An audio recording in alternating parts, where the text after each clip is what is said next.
Hello guys, good day. My name is Kyle De Los Santos, your property meister. So, today, i-compare natin yung cost of living dito sa Batangas versus Manila.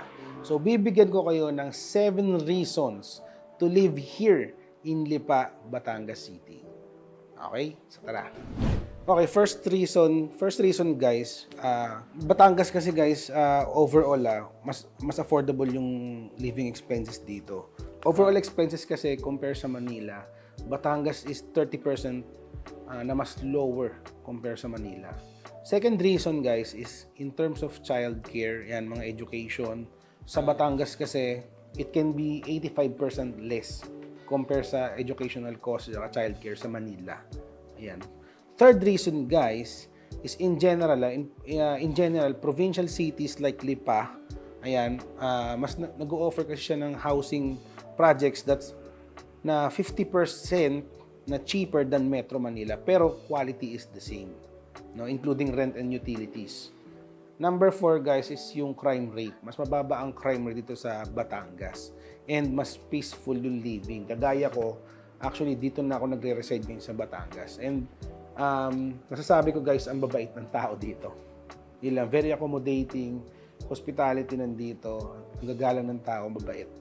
Fifth reason guys, dito kasi sa Batangas, mas less yung traffic, mas mabilis mag-commute kung magko-commute ka. So less hassle siya.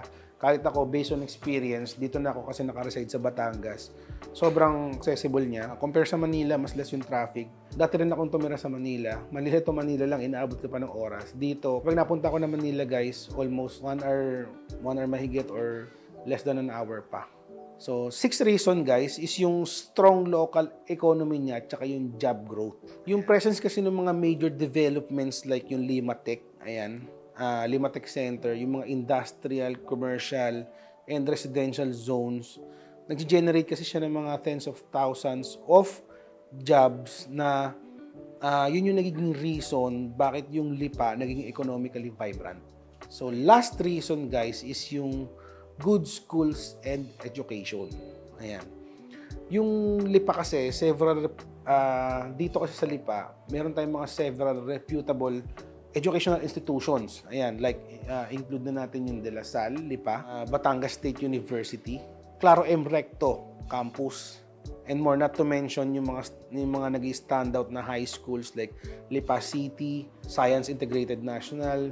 Meron din tayong mga international schools. So, ang dami mong choices dito. Very prime location, ang dami ng development. So, yun yung mga reasons bakit sobrang ganda mag-invest sa Lipa, Batangas ngayon 2025. So, for more details, for site viewing schedule, i-message mo lang ako and dito ang social media accounts ko. So, my name is Kyle De Los Santos, guys, your property meister. So, don't forget to follow and subscribe.